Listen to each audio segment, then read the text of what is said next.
My name is Paul H. Utes, and my father's name is Paul A. Utes.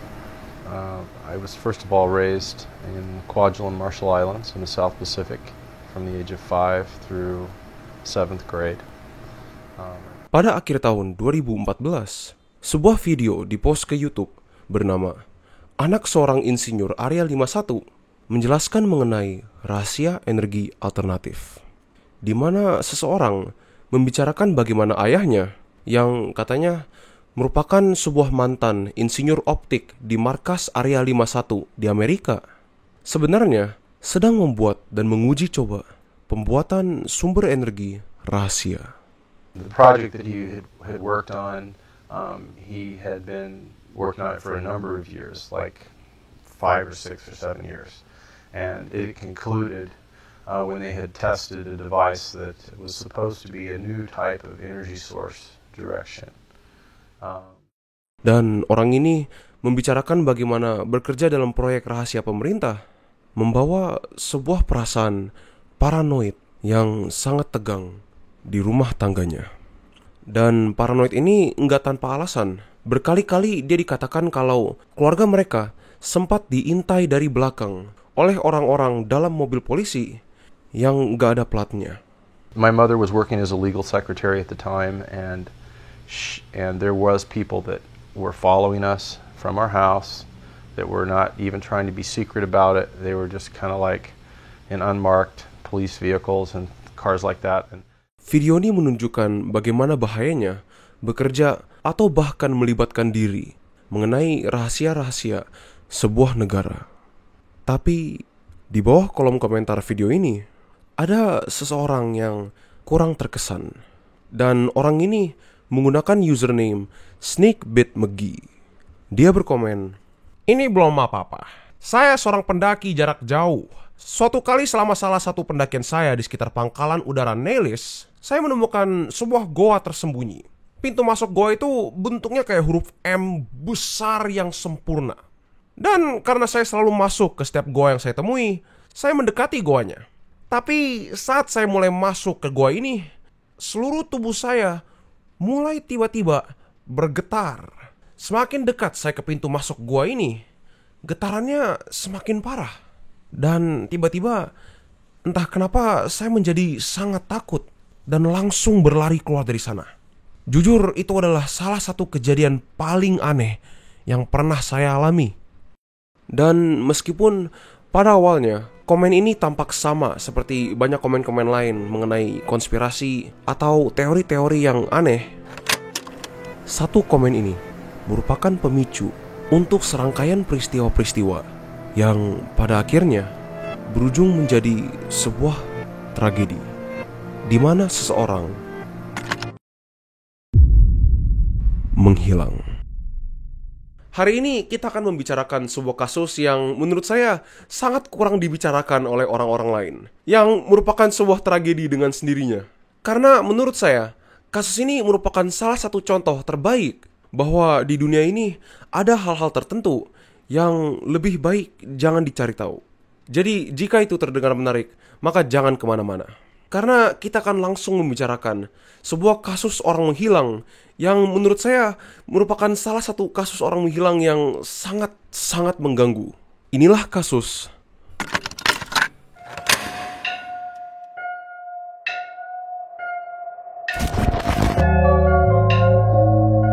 pencarian Goa M.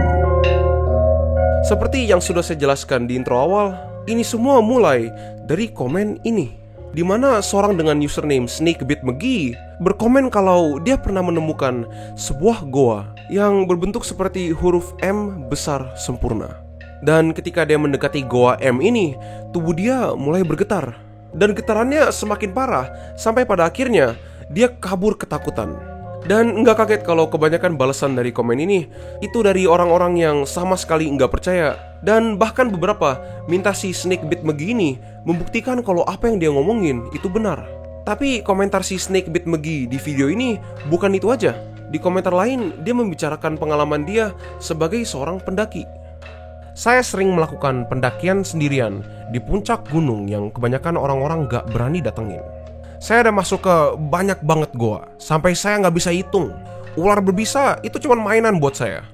Tapi entah kenapa, goa yang satu ini sungguh benar-benar di luar apapun yang pernah saya temui. Dan meskipun kebanyakan balasan-balasan dari komen dia itu dari orang-orang yang sama sekali nggak percaya dengan ceritanya, sebuah komen tampak berbeda. Karena komennya berupa sebuah peringatan. Seseorang dengan username Lemmy Killmister membalas, "Gak, jangan balik ke sana. Kalau kamu ketemu pintu masuk gua itu lagi, jangan masuk, atau kamu nggak akan bisa keluar." Tapi peringatan ini tampaknya diabaikan oleh Snakebit. Banyak banget orang yang nggak percaya dengan ceritanya. Jadi si Snakebit ini pengen buktiin ke mereka semua kalau goa ini itu nyata. Snakebit McGee ini sebenarnya merupakan seseorang yang bernama Kenny Veach. Dan di tanggal 18 Oktober pada tahun 2014, dia pergi mendaki ke tempat di mana dia terakhir kali bertemu dengan Goa M ini, yaitu di Mojave Desert atau Gurun Mojave. Dan selain perlengkapan pendakiannya, dia juga membawa sebuah kamera video karena dia mau merekam dan mendokumentasi pencarian dia untuk Goa M ini. Dan di video ini yang kemudian dia upload ke YouTube dengan judul M Cave Hike, dia mendaki di Gurun Mojave. Dan bagi kalian yang gak tahu, Gurun Mojave merupakan salah satu tempat paling panas dan paling kering di seluruh dunia. Dan dari awal videonya aja, kita udah bisa lihat kalau Kenny sangat berpengalaman dalam mendaki di daerah ini.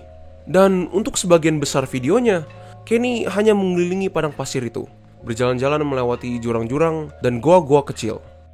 Tapi meskipun dia mencari untuk waktu yang lama, dia enggak menemukan Goa M yang dia cari. Tapi setidaknya dia menemukan sesuatu yang lebih keren, yaitu kura-kura ini. Tapi meskipun di video ini Kenny sendiri mengatakan kalau dia enggak menemukan Goa M-nya, di kolom komentar kita bisa melihat banyak orang yang mengatakan kalau mungkin aja dia sebenarnya menemukan Goa M ini. Cuman dia memutuskan untuk enggak membicarakannya pada siapa-siapa.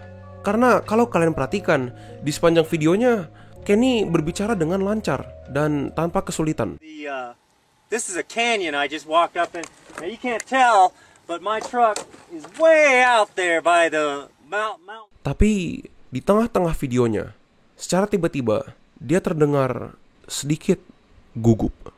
Seakan-akan perhatian dia teralih pada sesuatu. The cave I'm looking for is deep and it's dark and it's shaped just like the letter M. Dan bagi kalian yang menyadarinya, Kenny sempat tergugup ini tepat setelah dia melewati goa yang berbentuk seperti huruf M. Banyak orang percaya kalau ini bukan hanya sebuah kebetulan, tapi Kenny tergugup karena itulah goa yang dia cari. Mungkin bentuknya sedikit berbeda atau tempatnya berubah, tapi mungkin dia menyadari kalau itulah goanya. Dan makanya karena itu, dia tiba-tiba gugup. Tapi kalau memang begitu, kenapa Kenny nggak membicarakan Goa M yang ini sama sekali di videonya? Dia sama sekali nggak ngomongin Goa yang ini. Ya tentu goanya nggak sama persis seperti huruf M besar. Tapi kalau dilihat cukup mirip lah. Apa mungkin dia nggak sengaja melewati goanya tanpa melihatnya? Itu menurut saya kurang mungkin. Karena kalau kita lihat di videonya, dia sendiri sempat mengarahkan kameranya kepada goa itu selama dia melewatinya. Jadi kenapa? Sebuah komen di kolom komentar mengusulkan sebuah teori yang sangat menarik. Pada waktu 1543, dia melewati formasi batu yang enggak alami, yang menyerupai separuh dari huruf M. Separuhnya lagi enggak terlihat kamera karena dia berpaling. Dan pada menit 15:53, dia tergagap saat melihat sebuah gua yang berbentuk oval. Mungkin aja dia mengenali gua oval ini sebagai formasi dekat gua M. Dia mungkin menyadari pada saat itu bahwa gua M ini telah ditutup karena seharusnya dia nggak ada di sana.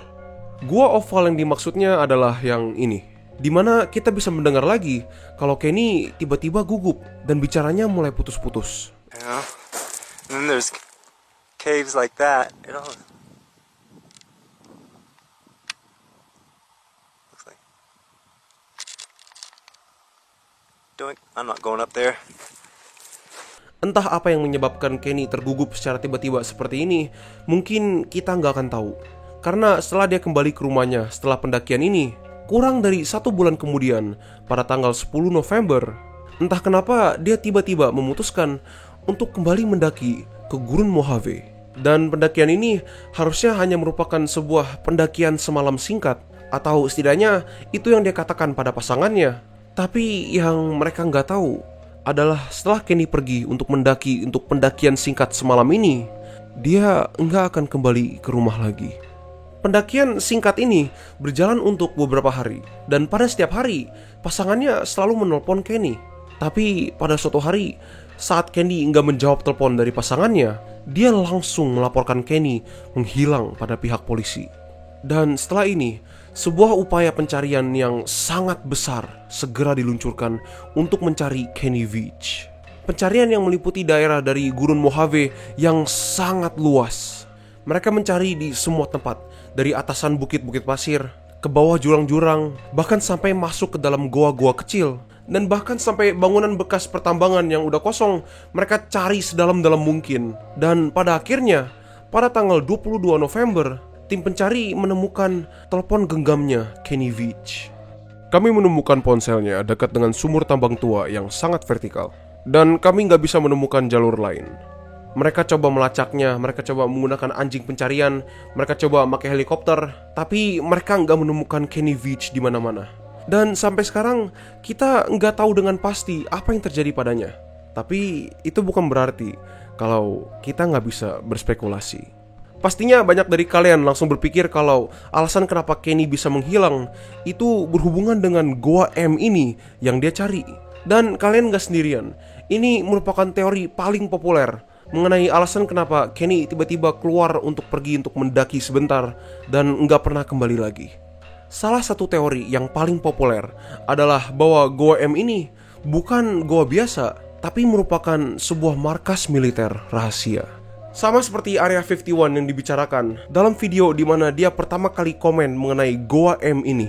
Apa kalian ingat detail bahwa Kenny mengatakan kalau semakin dia mendekat pada Goa M ini, tubuhnya semakin bergetar? Banyak orang yang berspekulasi kalau getaran-getaran yang dirasakan oleh tubuhnya si Kenny itu disebabkan oleh uji coba tes militer yang berupa senjata infrasonik. Bagi kalian yang belum tahu, semua objek memiliki sebuah frekuensi yang bernama frekuensi resonansi atau resonant frequency. Resonant frequency ini merupakan frekuensi alami yang dimiliki oleh sebuah benda. Jadi kalau sebuah gelombang suara melewati objek ini dengan frekuensi yang sama dengan resonant frekuensinya atau frekuensi alaminya, maka objek ini akan bergetar. Saya akan memberikan kalian sebuah contoh, oke? Ini adalah gitar. Dan sama seperti semua objek, senar-senar gitar juga memiliki sebuah resonant frequency atau getaran alami yang bisa kalian dengar kalau kalian memetik senarnya. Agak itu kebanyakan, jadi kita akan menggunakan satu aja. Ini adalah resonant frequency dari senar yang ini.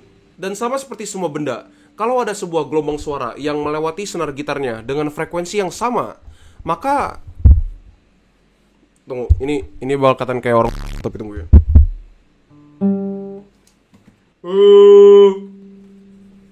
Kedengaran gak? Senarnya akan bergetar.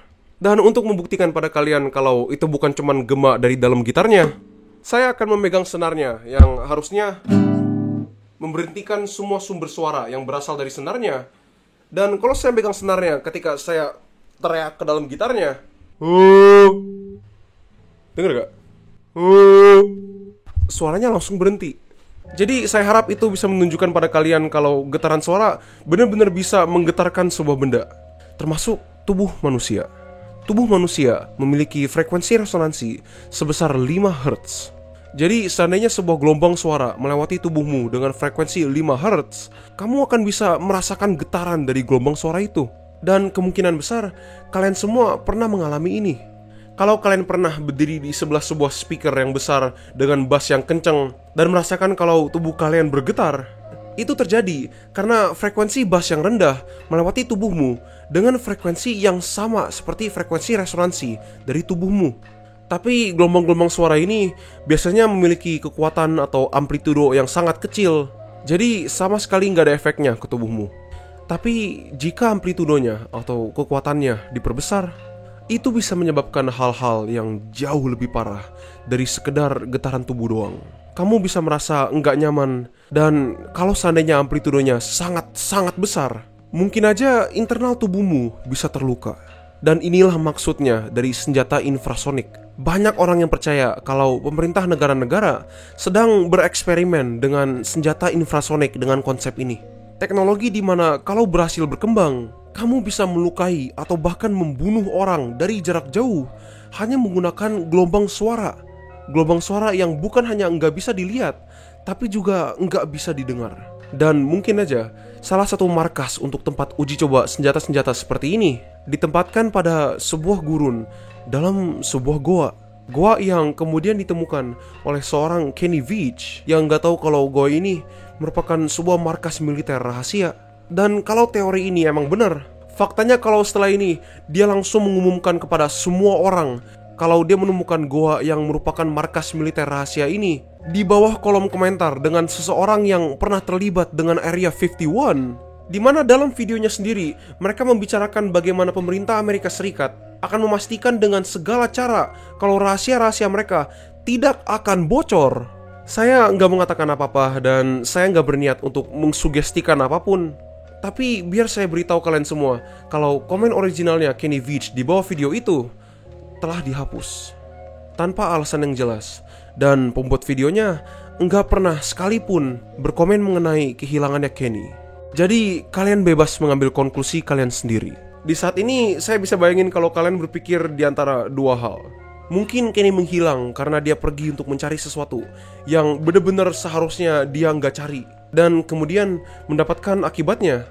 Atau kalian pikir kalau semua teori ini itu omong kosong, konspirasi-konspirasi gak jelas, dan kalian pikir kalau kemungkinan paling besar Kenny hanya tersesat, atau mungkin dia terkubur sangat dalam di dalam sebuah goa yang kecil. Lagi pula jumlah goa-goa dalam Mojave Desert sangat banyak. Jadi mungkin aja mereka melewati goa yang sempit di mana di dalamnya ada tubuhnya Kenny. Tapi sesuatu yang belum kita bahas adalah pendapat dari keluarganya Kenny Veach sendiri. Dan di bawah video terakhir Kenny, M Cave Hike, ada sebuah komen yang dari pasangannya. Dan dari komen ini kita mendapatkan wawasan yang lebih dalam mengenai siapa Kenny itu sebenarnya.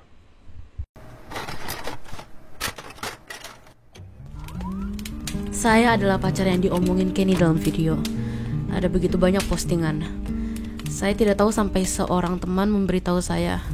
Banyak orang yang bertanya-tanya apa yang terjadi dan menebak-nebak berbagai hal. Kalian semua merasakan dengan kesedihan yang tulus atas apa yang terjadi dengan Kenny. Dia belum ditemukan, dan saya juga merasa bahwa mungkin dia tidak akan ditemukan selama beberapa bulan. Mungkin bahkan tidak akan pernah. Saya ingin berbagi apa yang saya tahu dan apa yang saya rasakan mengenai apa yang terjadi, sehingga kalian mungkin bisa mendapatkan sendiri penyelesaian dan pemahaman dalam hidup kalian sendiri. Kenny benar-benar mencintai mendaki di gurun. Itu adalah hal favoritnya. Kami mendaki dan berkemah bersama di seluruh gurun Nevada. Kadang-kadang 9 jam dalam sehari. Kami menemukan banyak kota tambang yang ditinggalkan. Biasanya disebut dengan kota hantu oleh pendaki Nevada. Kami mengeksplorasi banyak gua dan sumur tambang. Kami selalu berhati-hati dalam mengeksplorasi mereka. Tetapi Kenny sedikit lebih berani daripada saya. Kami memakai penjaga ular, pakaian pelindung matahari, menggunakan tongkat jalan, membawa cukup air dan makanan untuk jam hiking, dan memiliki air atau makanan ekstra di mobil. Saya ingin kalian tahu bahwa saya tidak berpikir Kenny mengalami kecelakaan. Saya percaya dia bunuh diri. Dia berjuang dengan depresi selama bertahun-tahun dan tidak ingin minum obat atau pergi ke dokter. Dia berhenti dari pekerjaannya sedikit lebih dari 1 tahun sebelum dia menghilang. Pencarian untuknya dimulai dalam beberapa hari setelah telepon saya. Lebih dari 30 anggota tim pencarian dan penyelamatan mencari 3 kali dengan berjalan kaki. Ada 1 kali terbang helikopter, dan tidak ada jejak Kenny atau barang-barang perkemahan miliknya. Mereka menemukan mobilnya di daerah yang saya katakan kepada mereka. Mereka menemukan ponselnya di dekat sumur tambang di video. Sumur tambang itu hanya sekitar 4 jam berjalan kaki dari mobilnya. Saya merasa dia meninggalkannya agar tidak bisa dilacak dari GPS di dalamnya. Dia juga tidak membawa kamera video dengan dia dalam pendakian solo ini. Itu ditinggalkan di rumahnya. Jadi, dia tidak berniat untuk merekam apapun. Saya memberitahu ini kepada kalian karena 2 alasan. Pertama, agar kalian memiliki pemahaman yang lebih tentang siapa Kenny dan untuk membawa sedikit kedamaian atau pemahaman pada situasi ini. Kedua, jika ada di antara kalian yang memutuskan untuk pergi ke gurun kami untuk mencari Kenny atau Gua M, berhati-hatilah dan membawa cukup air dan makanan. Tongkat jalan adalah ide bagus dan jangan melakukan pendakian solo. Bawa GPS dan pastikan kalian telah memberitahu keluarga atau teman kalian bahwa kalian akan pergi untuk mendaki dan di mana, serta kapan kalian akan kembali. Pencarian sebenarnya tidak bisa dilakukan dalam 1 hari pendakian. Kalian akan mengulang banyak jalur yang sama, hanya mendaki gunung dan kemudian ditinggalkan dengan sedikit waktu di hari itu untuk melakukan pencarian. Kalian memerlukan 2 atau 3 hari sekaligus dan pada musim panas, atau bahkan akhir musim semi. Hal ini tidak bisa dilakukan karena panasnya gurun kami. Kalian tidak akan bisa membawa cukup air. Jadi tolong berhati-hatilah. Saya memiliki banyak pengalaman indah dengan Kenny dan akan selalu mengingatnya dan memiliki tempat cinta di hati saya untuk dia dan hal-hal indah yang kami lakukan bersama. Saya sedang menyembuhkan diri dari kehilangan saya dan menantikan pengalaman baru dengan mendaki gurun, berkemah, dan mengambil gambar indah di gurun kami. Nikmati petualangan hidup kalian dan terima kasih atas komentar-komentar baik dan penuh kasih yang dikirimkan kepada saya. Dengan banyak kasih sayang, Sharion.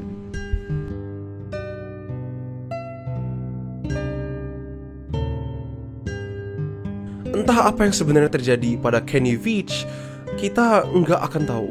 Apa mungkin dia sebuah korban dan kehilangannya sedang disembunyikan oleh pihak-pihak yang bertanggung jawab, atau apa dia sebuah korban dari pikiran dia sendiri. Teori apapun yang kalian percaya, kita semua bisa setuju kalau kasus kehilangannya Kenny Veach merupakan sebuah kasus yang sangat tragis. Dari komen-komennya dan video-video yang dia upload, Kenny tampak seperti seseorang yang baik hati dan tulus. Dan selain itu, dari video-video YouTube-nya, kita bisa melihat dengan sangat jelas passion dia untuk membuat benda. Dia memiliki jiwa semangat untuk berinovasi. Dan di channelnya, kalian bisa melihat video-video di mana dia mengiklankan barang-barang yang dia ciptakan. Bahkan ada beberapa video yang merupakan masukan dia untuk masuk ke dalam seri TV Shark Tank. Dari video-video ini, kita bukan hanya bisa melihat betapa semangatnya si Kenny Veach dalam menciptakan barang-barang ini, tapi kita juga melihat sebetapa baik dan tulus Kenny Veach ini. Dan bagaimana dia selama bertahun-tahun telah berusaha sebisa yang dia mampu. Benar-benar sungguh menyedihkan bahwa entah karena depresi atau alasan apapun, dia menghilang dengan tragis. Dan dengan itu, saya ingin berterima kasih pada kalian semua yang telah menonton sampai sini. Kasus mengenai Kenny Veach ini menurut saya sangat menarik, dan saya harap kalian semua menikmatinya sama seperti saya. Seperti yang saya bilang dari awal, kasus ini sangat obscure dan sangat-sangat jarang dibicarakan. Sama seperti kasus-kasus lain yang saya bicarakan di channel saya. Tapi kalau kalian support konten seperti ini, kalian bisa klik like, subscribe, komen, atau interaksi dengan video ini dengan cara apapun. Saya akan sungguh sangat-sangat mengapresiasinya. Dan sekali lagi, saya ingin berterima kasih pada kalian semua yang telah menonton sampai sini. Tapi untuk sekarang, itu aja dulu dari saya. Sampai jumpa di video selanjutnya. Bye-bye.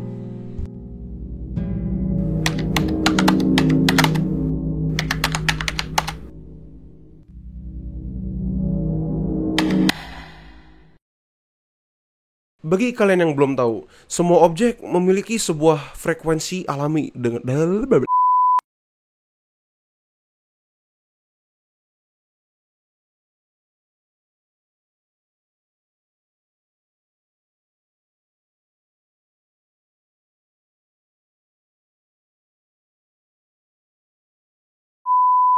Au au au.